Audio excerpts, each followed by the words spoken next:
autores condenados y libros malditos circulan en el espacio digital. Además, en Enfoques, un artista que nos ha hecho reír, llorar y cantar. Descubran de quién se trata. Bienvenidos a Noticias 22, arrancando el mes de febrero, arrancando también el año lunar chino, tigre de agua. Qué gusto saludarlos. Mi querida Laura Barrera, ¿cómo estás? Feliz año del tigre. Efectivamente, que sea un año de mucho éxito, de muy buenas noticias para todos nosotros y sea de verdad esto que anuncian los chinos como pues puras novedades positivas para todo nuestro público. Un saludo, hola, ¿qué tal? A Laura Regis en la interpretación de lengua de señas mexicana y tenemos mucha información, tenemos, como ya decías, enfoques, en fin, así que vamos dándole de una vez. ¿Qué te parece, Rafa? ¿Qué es lo que nos tienes? Parece que empezamos con artes plásticas, ¿no? Así es, una propuesta muy atractiva, Laura, en una galería que se encuentra en el poniente de la Ciudad de México. 25 años celebra así Gabriel de la Mora. Por tercera ocasión, la Galería Proyectos Monclova presenta una exposición de Gabriel de la Mora, con la que el artista plástico conmemora 25 años de carrera. Psicotropical está compuesta de dos series, Lepidoptera e Ígnea, obras realizadas con alas de mariposa y con materiales como la andesita y la obsidiana respectivamente. Hay como muchos puntos opuestos y la conexión. Prácticamente la idea de unir estas dos series que son complementarias o tan opuestas o distintas es a través de la diosa Iztapalotl, en donde significa mariposa de obsidiana, que también lo usó, como lo comentamos hace ratito, Octavio Paz y otros artistas han utilizado este concepto. Sí, todo es una dualidad. De alguna manera me llama mucho la atención la vida y la muerte, me llama mucho la atención lo orgánico e inorgánico, lo efímero y lo eterno. De alguna forma las mariposas viven de 2 a 4 semanas y las rocas ígneas y andesita y obsidiana pueden estar miles o millones de años en la tierra. Hay un punto de conexión. La mariposa simboliza el fuego y la andesita y la obsidiana parten del fuego, del magma y de erupciones volcánicas de la tierra que salen. Y tierra, lo orgánico y lo inorgánico, la fragilidad y lo eterno, metamorfosis, todos conceptos que exploran los linderos de la pintura y que se integran en la búsqueda formal, plástica y conceptual de la Mora, exploración que anteriormente ha realizado con cabello humano y con cascarones de huevo. Psicotropical abunda sobre el color, la textura e iridiscencia en monocromos. Me interesa expandir, me interesó pintar a través de obsidiana y piedra, andesita, y también de alas de mariposa. Pero para mí algo muy importante y parte de mi proceso ha sido que todo está hecho en esta vida para cumplir un servicio y una función. Cuando el servicio o la función desaparece, para mí el fin de algo, cuando se transforma en desecho, es el inicio de algo más. En este caso, tenían que morir de forma natural las mariposas. Están dañadas, pero no me interesa el exhibirlas completas ni como objeto de colección. Para mí lo que me interesa es, con las alas de mariposa, conservar la información de la vida o el ciclo que se cumplió de este insecto, y de ahí pues utilizar el color y los patrones, que de alguna forma siempre me ha llamado la atención. Interacción al color de Joseph Alberts, en donde con colores sólidos hizo toda una teoría en los 50s del color.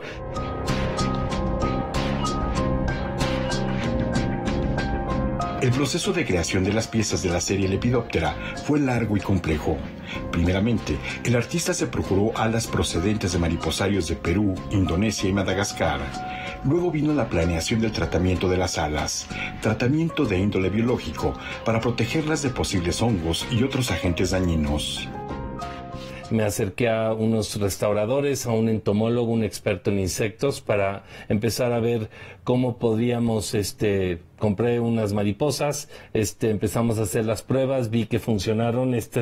Inclusive, esto es de 19 de agosto de 2019, la primer muestra que hice, comprando varias de las mariposas que pude acceder, para ver y aquí cómo se podían pegar, cómo podían funcionar, empezar a poner toda la información y de aquí empezamos a localizar alas y empezó la serie. Viene la pandemia y justamente pues era encontrar también los mariposarios.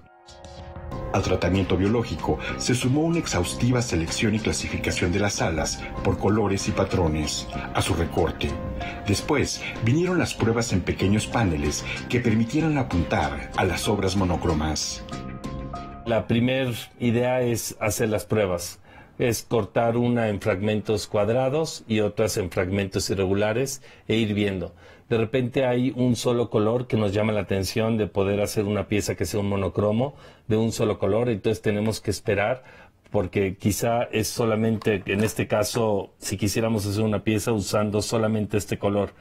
Entonces, de todo el porcentaje de esta pieza, tenemos que usar solamente una pequeña parte, entonces hay que esperar para poder encontrar la cantidad de fragmentos que necesitamos para hacer un monocromo.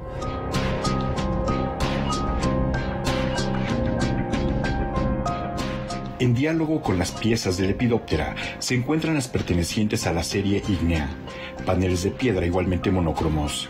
Gabriel de la Mora ha trabajado anteriormente en otra colección de piezas realizada en obsidiana y que reproducen las formas de textos en letreros de neón.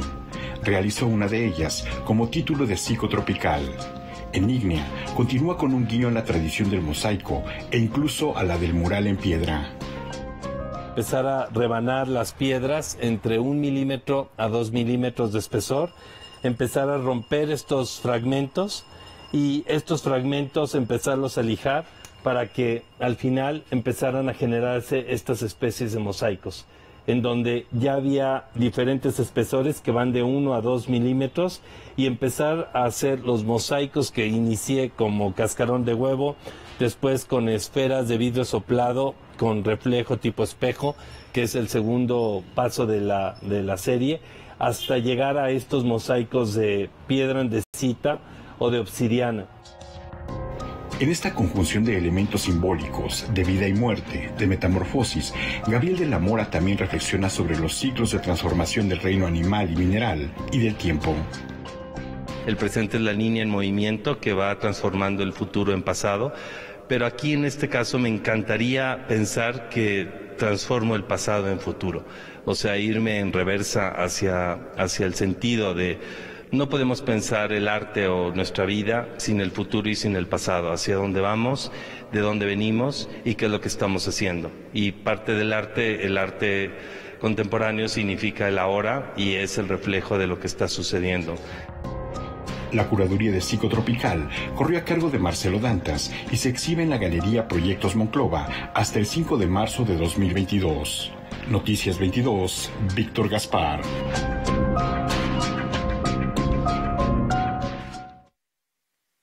Ya lo decíamos ayer en torno a los NFT, para un artista no hay medio, no hay formato, no hay material despreciable, todo es susceptible para crear.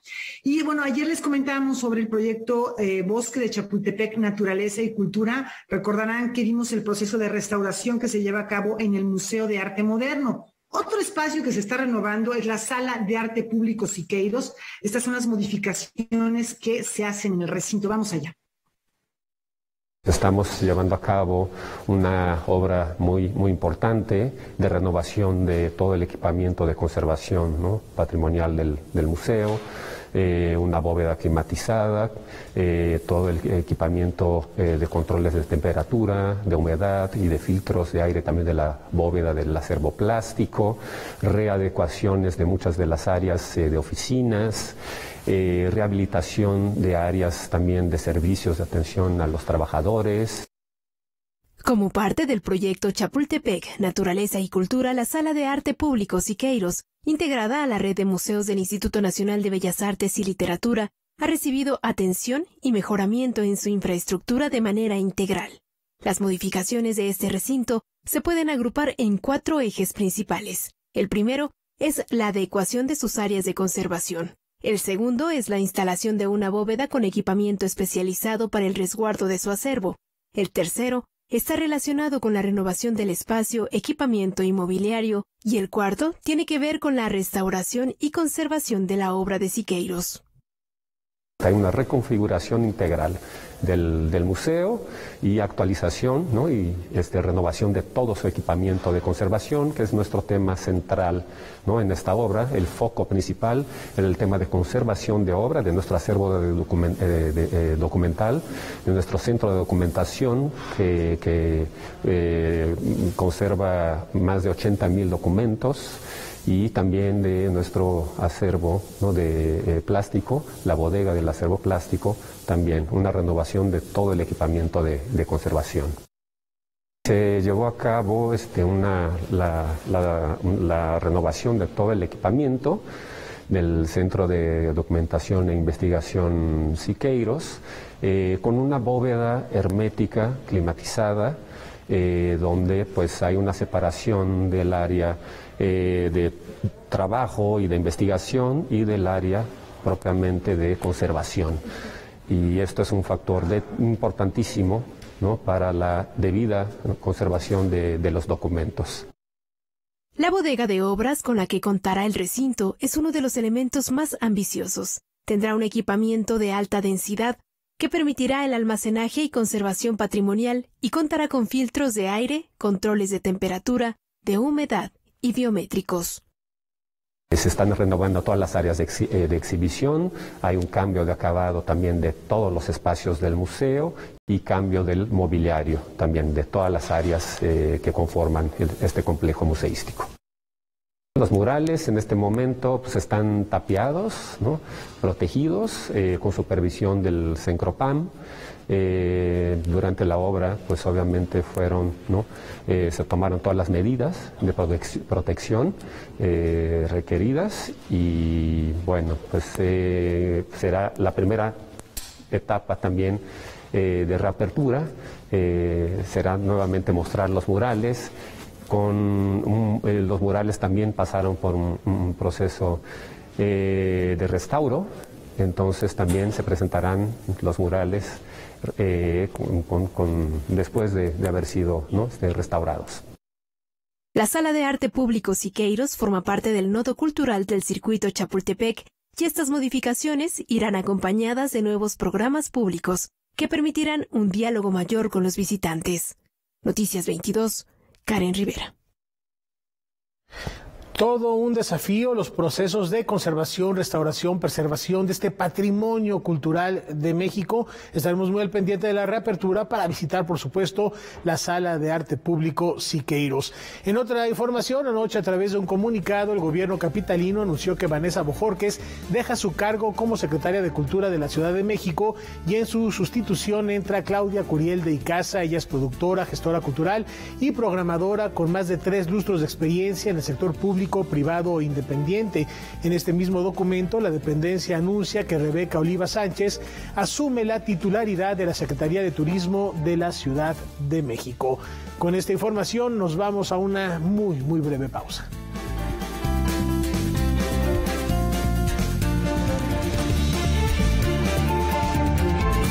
Mañana se conmemora el nacimiento del grabador, pintor, caricaturista José Guadalupe Posada, un personaje importantísimo que consiguió la inmortalidad por medio de sus litografías, estampas populares, en fin, retratando la sociedad, retratando la muerte. A 170 años de su natalicio, la Lotería Nacional lleva a cabo el sorteo 3,834 con un premio mayor dotado de 21 millones de pesos. Hasta me puse nerviosa. ¿Quién no quiere 21 millones de pesos?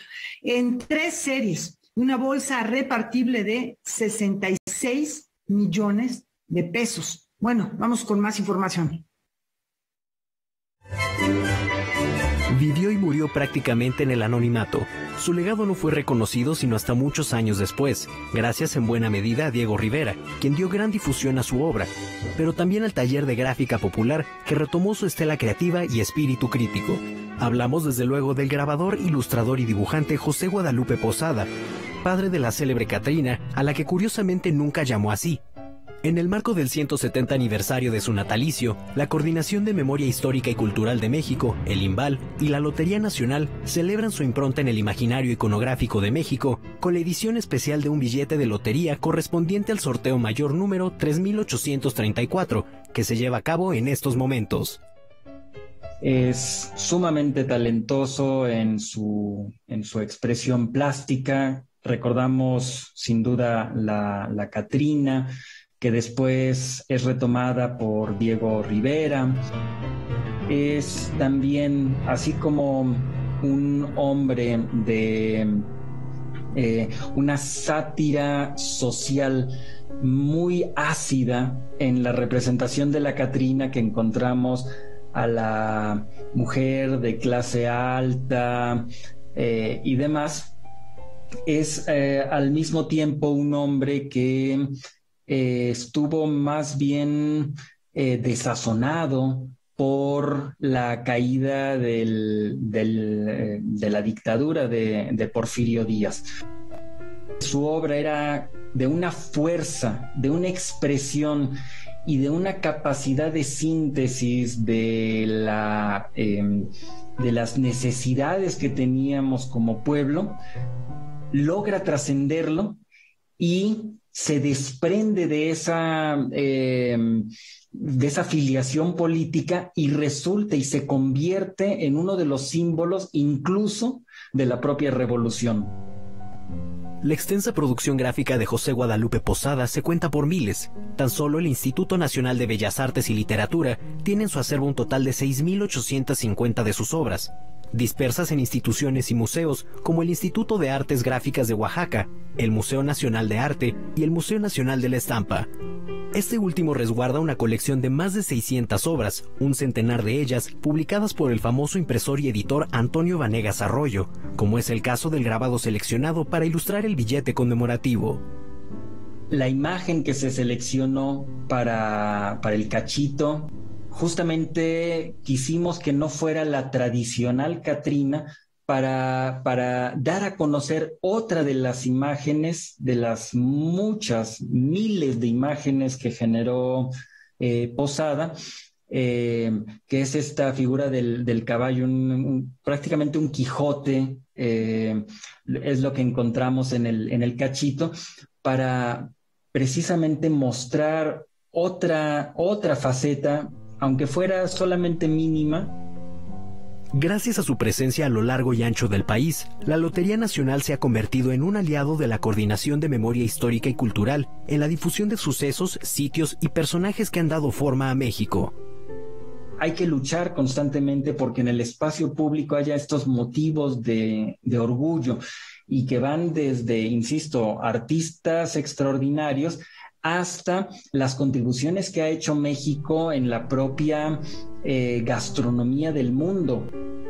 Esta es la invitación a que vayan cada vez que se acerquen a vender un cachito y observen lo que ahí está representado, porque van a encontrar esos cachitos de la cultura mexicana. Con información y texto de César H. Meléndez, Rodrigo Peredo, Noticias 22. Bueno, pues ahí está un pedazo de historia de México, 170 años y continúa vigente José Guadalupe Posada. Si mañana no vemos al floor manager, quiere decir que sí, le atinó al número. Buena suerte, Kilo.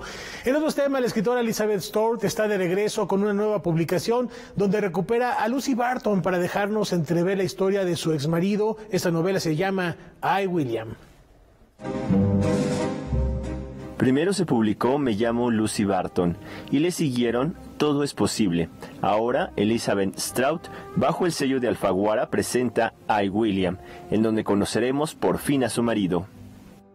The story is actually all there in My Name is Lucy Barton. I mean, we know his mother was married to a prisoner of war from Germany. And we knew certain things. We knew that she would say to Lucy, oh, here's my daughter-in-law. She comes from nothing. So I realized, wait a minute, we have all these clues to discover, along with William, what his story really is. En esta nueva novela, Lucy Barton, ya de 60 años, se convierte en confidente y apoyo de su primer marido, William Gerhardt, con el que tuvo 2 hijas. A lo largo de la historia lo iremos conociendo, pero sobre todo seremos testigos de sus ataques de terror y los secretos que quiere descubrir de su madre Catherine. Con estos personajes, la autora muestra una vez más su interés por saber cómo son las personas comunes y corrientes. I've always, since a young person, just been very, very interested in the normal, average, ordinary, everyday person that you see walking down the sidewalk or that you see in the grocery store. I have always, my entire life, been so curious about that person.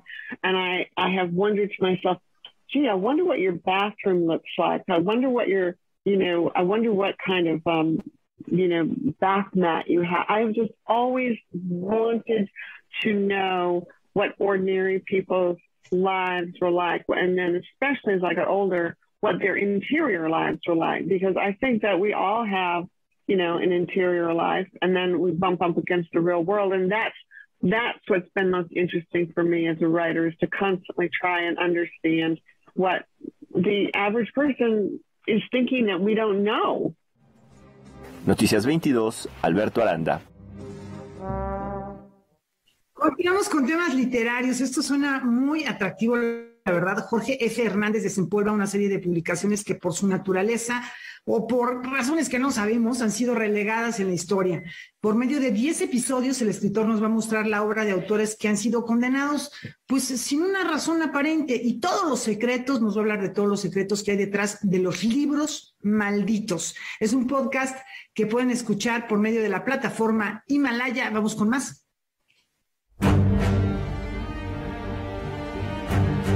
Los secretos que guardan los libros prohibidos, que han sido escondidos con el tiempo y son capaces de transportar al lector a lugares extraordinarios, serán develados por el escritor Jorge F. Hernández en el podcast Libros Malditos, producido por Himalaya, la plataforma de audio más grande en China y con presencia a nivel global.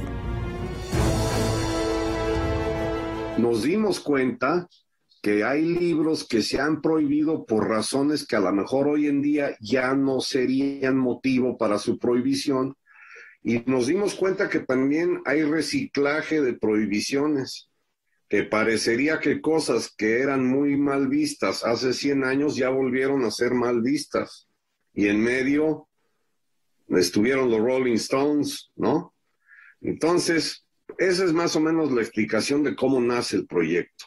Ese mismo Versos Satánicos de Salman Rushdie, bueno, lo incluí porque además tuve la fortuna de conocerlo.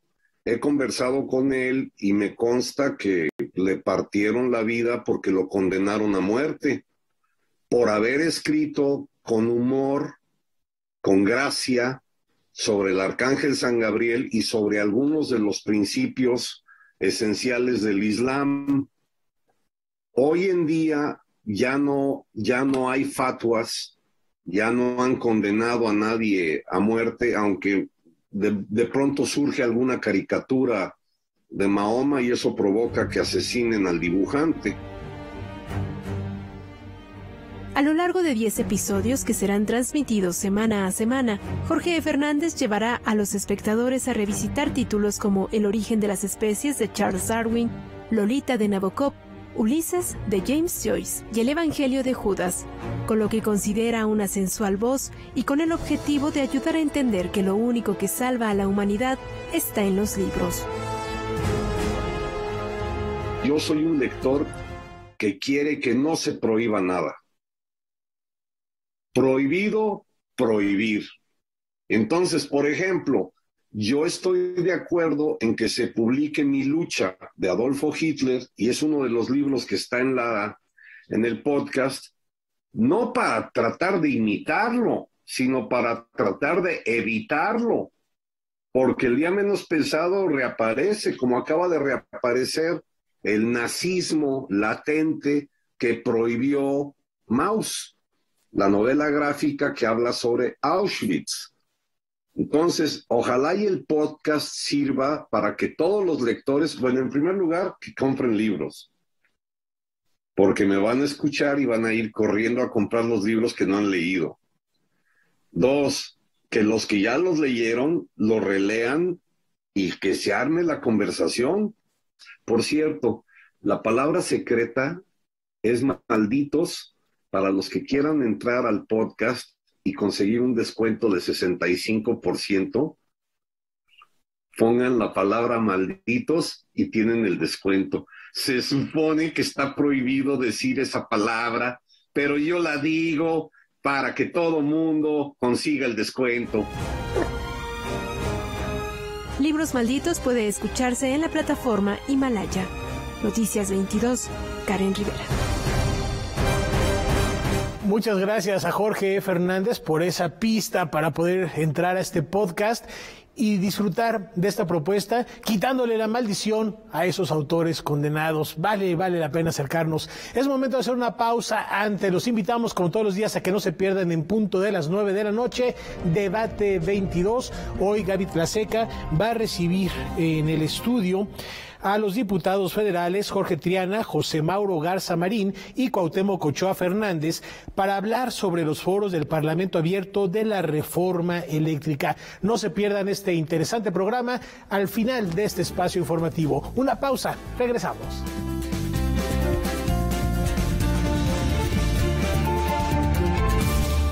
Ahora vamos con fotografía. Las rejas de Chapultepec se visten con una colección de imágenes en las que vamos a acercarnos a la vida y a la obra de Ricardo Legorreta, un recorrido que marca el 10º aniversario luctuoso de este gran arquitecto mexicano. Vamos a recorrerlo nosotros en esta nota.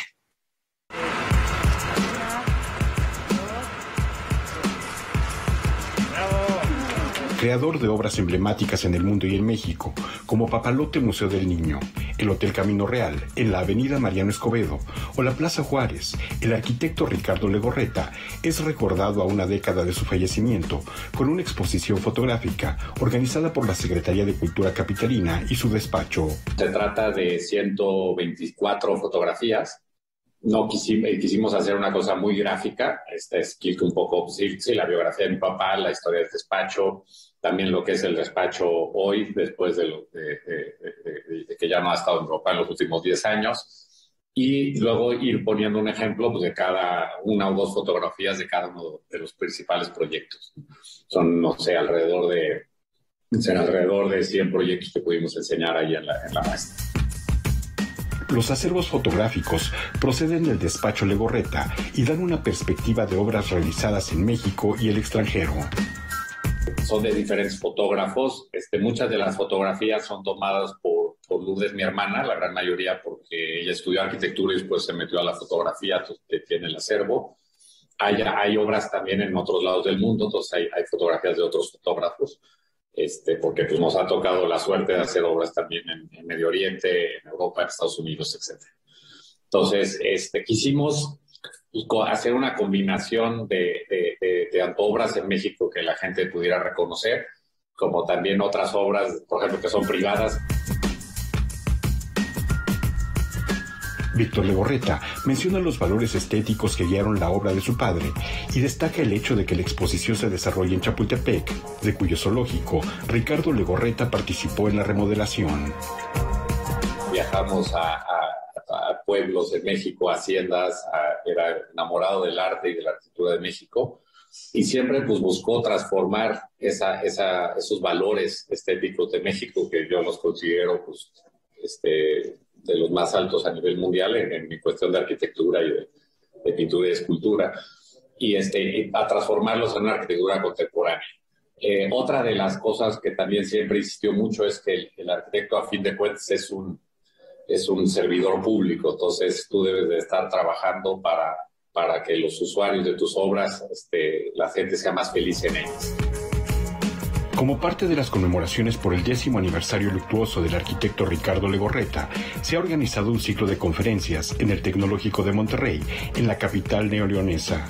Se tiene contemplado que posteriormente la muestra fotográfica también se presente en 2 estaciones del sistema de transporte colectivo Metro de la Ciudad de México y en la unidad Zacatenco del Instituto Politécnico Nacional. La exposición Legorreta se exhibe en las galerías abiertas Gandhi y Grutas de las rejas del Bosque de Chapultepec hasta el 27 de febrero. Noticias 22, Víctor Gaspar. Bueno, habrá que darse una vuelta y recorrer esta memoria arquitectónica. Y a propósito de arquitectura, la facultad de esta disciplina de la UNAM lanza un nuevo espacio donde se albergan todas las sesiones de la Cátedra Extraordinaria Federico Mariscal, y con este nuevo repositorio se pretende acercar a la comunidad estudiantil a los procesos y a la práctica arquitectónica. La Facultad de Arquitectura de la UNAM presentó el sitio web de la Cátedra Extraordinaria Federico Mariscal, que busca ser un repositorio de cada una de las sesiones que se han realizado como parte de esta iniciativa creada hace más de 3 décadas. La cátedra contempla 10 sesiones por edición y la presentación de una serie de exposiciones. La plataforma tiene entre sus objetivos mostrar al público lo que está detrás de un edificio construido. Este sitio web se creó recientemente para apoyar la difusión de la Cátedra Extraordinaria Federico Mariscal, una cátedra histórica en la UNAM. Se fundó en 1984 y es la primera de las cátedras extraordinarias que lleva a cabo la UNAM. Esta es la edición número 34 de esta cátedra extraordinaria. Hemos tenido 34 arquitectos y arquitectas de destacadísima trayectoria. Como la coordinación a lo largo de los años se ha encargado de llevar a cabo las exposiciones que corresponden a esta cátedra, por motivo de la pandemia, pues nos tuvimos que plantear el reto y pensar cómo se podría hacer una exposición a nivel virtual. Y al darnos cuenta que la cátedra 2021 necesitaba un sitio para alojarse, pues esto se amplió a desarrollar un sitio en general para la cátedra. El sitio se llama catedrafema.fa.unam.mx y la cátedra, por un lado, se presenta en este sitio general donde nos va a dar un panorama de qué es la cátedra. Podemos ver una presentación donde leemos las palabras de quien es la coordinadora de la cátedra, la arquitecta Celia Facio, que nos introduce, conocer quién es el arquitecto Federico Mariscal. Y asimismo podemos navegar por su historia, que aquí la estamos viendo a nivel de todos los carteles en estas 34 ediciones. Y la parte de mayor trabajo que ha sido abrir todo el archivo y empezar a encontrar todas las tramas, posibilidades de navegación de esta historia que empezó en 1984 y que sigue. El sitio busca acercar a los estudiantes a la práctica y la labor de la arquitectura y permitirá a los usuarios navegar por las imágenes que representan los trabajos de los arquitectos más reconocidos en México, desde los bocetos y croquis hasta las fotografías de las estructuras finales. Cada uno de los proyectos hicimos un trabajo puntual, la doctora Elisa Drago con todo el equipo del archivo, para tener el material disponible al público, donde de cada proyecto podamos conocer variaciones, planos, podamos ver otro tipo de vistas. Por ejemplo, en algunas de las iglesias que son tan importantes en la práctica del arquitecto, podemos ver las fotos más icónicas, fotos de color, blanco y negro, todo lo que contiene el archivo que él donó a la facultad. Y lo más importante, retroactivamente ir recogiendo las 33 cátedras anteriores, o sea, las tenemos filmadas, algunas filmaciones son en video VHS, incluso beta, o en CDs, y está haciendo el trabajo de digitalizarlas todas y de tener la memoria de estas 35 años prácticamente de historia en la que pues, se ha recogido parte de la arquitectura mexicana de finales del siglo XX y principios del siglo XXI. Por eso nos parece tan importante. Los visitantes al sitio web también podrán descargar el catálogo de obra con el que cuenta el archivo para realizar investigaciones. Noticias 22, Karen Rivera.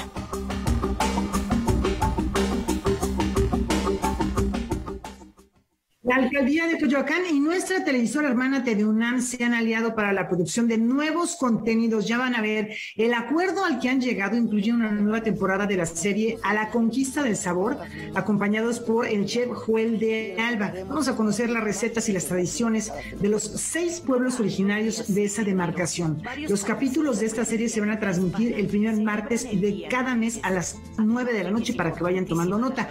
Por otro lado, también se va a producir una segunda temporada de la serie Los 41 tropiezos de la heteronorma en México. Es una serie donde se abordan algunos de los momentos más destacados de la historia social y cultural de las diversidades sexogenéricas. Además de esto, pues las casas de cultura de Coyoacán van a ser sede de un festival cinematográfico itinerante sobre mujeres protagonistas que han revolucionado nuestra historia. No suena nada mal, está buena la programación. Estén pendientes de las redes sociales de TV UNAM y de esta alcaldía. Vamos a la pausa, regresamos con nuestra entrevista estelar de la semana en Enfoques.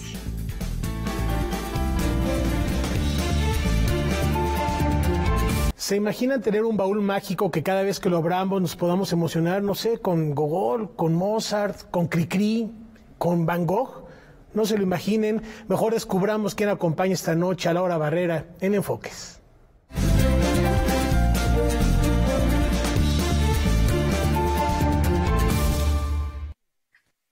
La riqueza y profundidad de los ámbitos artísticos que abarca son tantos que lo convierten en un universo en sí mismo. Su público incluye todos los rangos de edad. Innumerables niños han escuchado sus relatos y sus canciones. Los jóvenes se han enamorado de sus personajes cinematográficos y han descubierto músicas insospechadas a su lado. Puede ser un camaleónico cuentacuentos, un pintor atormentado, un médico enamorado, una chica de cabaret, un funcionario que desciende al infierno de la locura. Actor, productor, diseñador, cantante, se ha desarrollado en cine, teatro, televisión y como escritor de literatura para niños y niñas con 2 exitosas publicaciones y una sorpresa que nos va a platicar un poquito más adelante. El universo del que estoy hablando se llama Mario Iván Martínez. Mario Iván, gracias por este enlace a Noticias 22, donde estamos siempre al pendiente de tu trabajo. Vamos a platicar unos minutos de tu trayectoria y también de los proyectos propuestas para este 2022. De verdad, un placer. Al contrario, Laura, gracias a ustedes por esta presentación tan entrañable, tan acuciosa. Siempre es un privilegio estar con ustedes en el Canal 22. Mario Iván, tu carrera es muy conocida por el público, un punto de quiebre del que has hablado en diversas ocasiones y que además es una historia pues muy bonita. Tiene que ver con la oportunidad que tuviste de estudiar en el extranjero, dominar por completo el inglés, conocer la cultura británica, integrarte a un coro. ¿Nos puedes platicar muy sucintamente de tu formación, que además también incluye a 2 grandes del teatro en México? Bueno, mi madre, Margarita Isabel, fue una actriz contestataria, amante de la lectura, una mujer muy cotorra.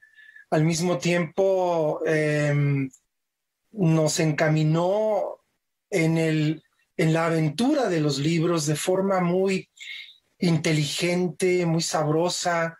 Estoy leyendo un libro, me decía, de un príncipe así güerito como tú, que viaja de planeta en planeta y que está ahora muy triste porque va a tener que dejar al cordero y teme que el cordero se coma esa rosa.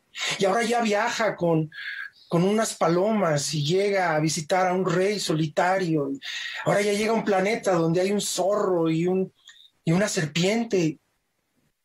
Y luego, pues cuando lo acabe te lo presto, ¿no? No era, te portaste mal, así que tienes que leer de la página 35 a la 288, sino había una necesidad de contagiar el gusto, el placer por la lectura de una manera muy entrañable, muy amorosa. Y pues mis padres se separan cuando yo tenía 6 años, pero de mi padre, Mario Iván Martínez Ortega, heredó el gusto por la música. De chiquitos nos preguntaba, ¿quieren escuchar? Escuchar. Y entonces seleccionaba algún disco de Mozart o de Bach o de Tchaikovsky, lo ponía y no se podía hablar. Verdaderamente había que escuchar. Yo me sentaba con mi paleta junto a la bocina a desmenuzar aquellos sonidos. Cuando se separan mis padres, naturalmente convivo con todo el universo del teatro. La primera vez que veo a mi madre actuar en forma es en el Palacio de las Bellas Artes, interpretando a la reina Titania en Sueño de una noche de verano de William Shakespeare, una producción del maestro José Solé. inolvidable, con Susana Alexander de Puc, cruzaba en un grillo desde lo alto de Bellas Artes. Y mi madre trabajaba en diversas ocupaciones para sacarnos adelante, y recuerdo que en una de esas funciones, pues como sabes, la reina Titania es hechizada con el jugo de una flor mágica y debe quedarse dormida. Pasa un burro y en ese momento ella se despierta y se enamora del burro, pero mi madre tenía que traducir y hacer teatro infantil, y en la noche hacer teatro para adultos, y en una ocasión, pues imagínate, baja la luz, cantan los madrigalistas para que duerma la reina, y verdaderamente se queda dormida mi madre en medio del escenario de Bellas Artes, y el maestro Gastón Melo, que hacía el burro, tiene que llegar a darle una sutil patadita para que se despierte, ¿no? Entonces yo crecí viéndola actuar en obras como Fuentovejuna. Mi primer papel fue haciendo a Pedro en la obra Pedro y el Lobo de Prokofiev, en el Centro de Convivencia Infantil, bajo la dirección del maestro Óscar Ledesma, en la inauguración del Centro de Convivencia Infantil. Y también fui niño actor de la radio con el maestro don Manuel Baucha Alcalde. Esto es someramente un tapiz de la miscelánea que fue mi descubrimiento de la actuación, ¿no? Maribán, un personaje que ya te catapulta de manera completamente importante, internacional, a la fama, fue el joven entrañable Dr. Brown en Como agua para chocolate. ¿Qué otras participaciones en cine y televisión sientes que fueron fundamentales en aquel momento para establecerte, pues, como un actor frente al gran público? Definitivamente el tener el privilegio de interpretar a este personaje tan rico, que tenía en su haber la esencia de la obra mágica, desbordada de Laura Esquivel, el Dr. John Brown, son de ese tipo de oportunidades que a mi juicio llegan una vez en la vida, y que hay que abrazar con fusión, con el mayor cariño y entrega. Naturalmente hubo otras oportunidades importantes que también me permitieron meterme bajo la piel de personajes históricos, siendo un amante de la historia. Maximiliano de Habsburgo en una serie histórica que se gestara en el 94 y se llamó El vuelo del águila.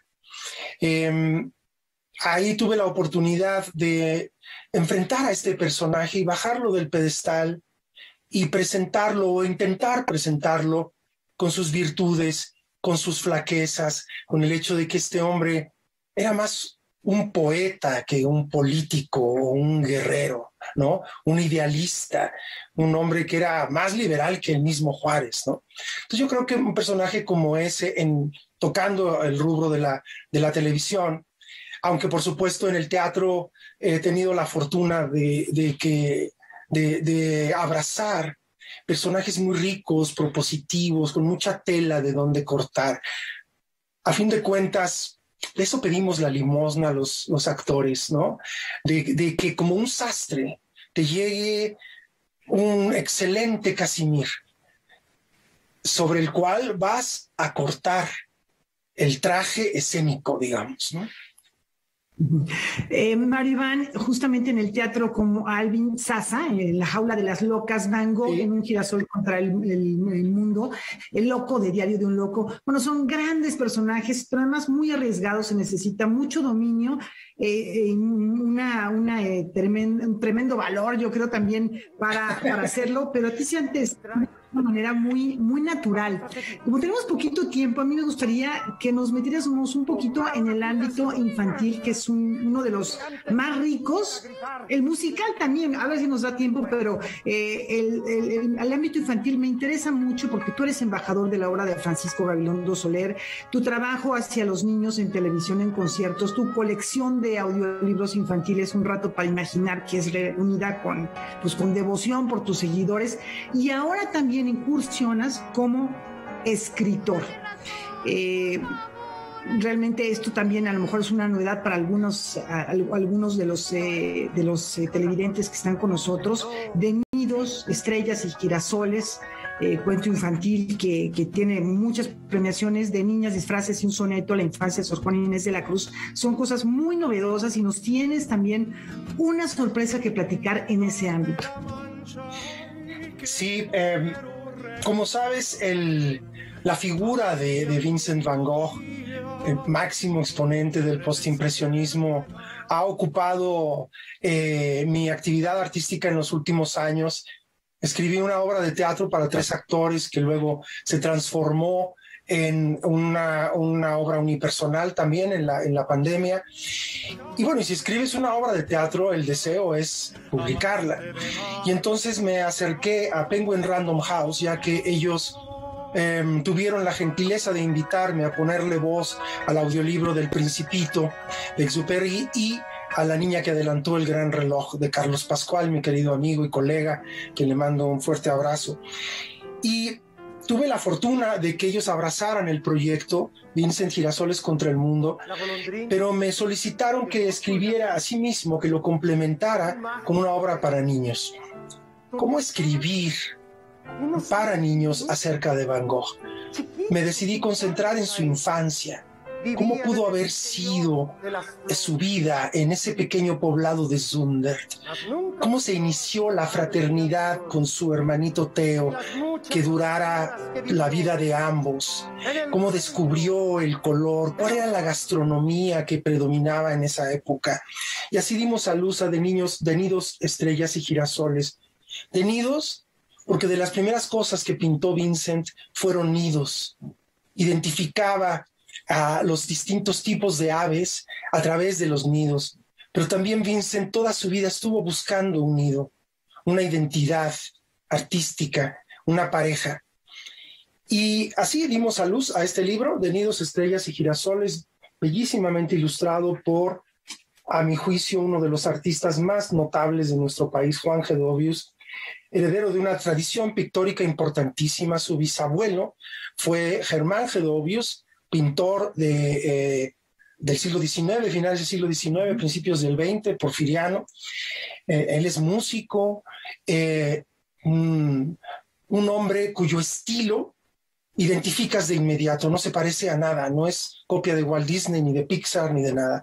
Entonces tuvimos el privilegio de que este libro de Nidos, Estrellas y Girasoles fuera nominado por la Cámara Nacional de la Industria Editorial Mexicana como Mejor Libro Infantil del año 2021, y eso nos animó a escribir de Niñas, Disfraces y un soneto, visitando la infancia de Sor Juana Inés de la Cruz, naturalmente también con ilustraciones de el increíble Juan Gedovius, a quien le mandamos un muy fuerte abrazo.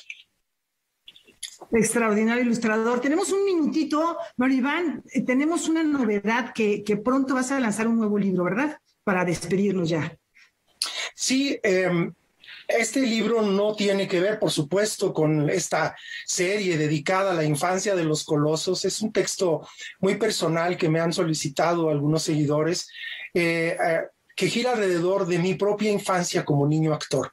Y se llama Güerito de Rancho, anécdotas de un niño actor mexicano. Y explora mi infancia, mis inicios como niño actor en la radio, en el teatro. Y pues ya tendremos el privilegio de compartirles la información muy pronto, querida Laurita. Ay, pues qué gusto poder platicar contigo. Ya hablaremos de otras cosas, de otros proyectos de música que también nos has llevado a descubrir la música antigua, que nos has llevado a descubrir la música en tiempos de Shakespeare. Fíjate que tenemos unos segundos para despedirnos y siempre lo hago con 3 preguntas de respuesta inmediata, inspiradas en el cuestionario de Proust, que sería así lo primero que te venga a la mente, Maribán, si me haces el favor. La primera es, ¿tienes algún amuleto o algún objeto preferido?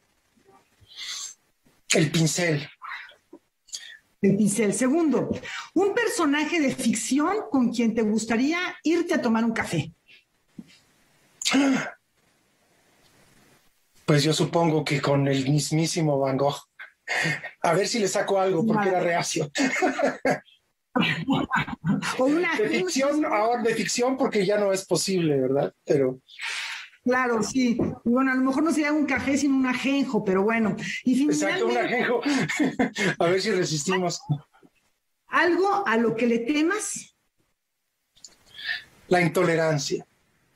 Muy bien, pues muchísimas gracias, Maribán, por revelarnos una buena parte de tu vida en estos cuantos minutos. Vamos a seguirte y por favor te pedimos que cuando tengas este nuevo libro de Güerito de Rancho, pues por favor no dejes de compartirlo con nosotros. Nos encantaría. Serán los primeros. En Noticias 22. Feliz año, Laurita. Muchas gracias. Muchas gracias. Canal 22. Muy buenas noches. ¿Cómo ves, Rafa? Fascinante siempre lo que hace Mario Iván Martínez. Estamos muy al pendiente. No solo el libro, seguramente habrá puestas en escena, seguramente habrá sorpresas audiovisuales. Un fuerte abrazo, mi querido Mario Iván. Y nos vamos a despedir, como es costumbre, con música. Hoy recordando 115 años de su natalicio, al compositor que en el nombre llevaba la penitencia, Mozart Camargo Guarnieri, brasileño, y que hace una revolución musical, no solo al fusionar sus aprendizajes en París con la música tradicional, sino en general en la música de cámara. Una probadita, muchas gracias, muy buenas noches.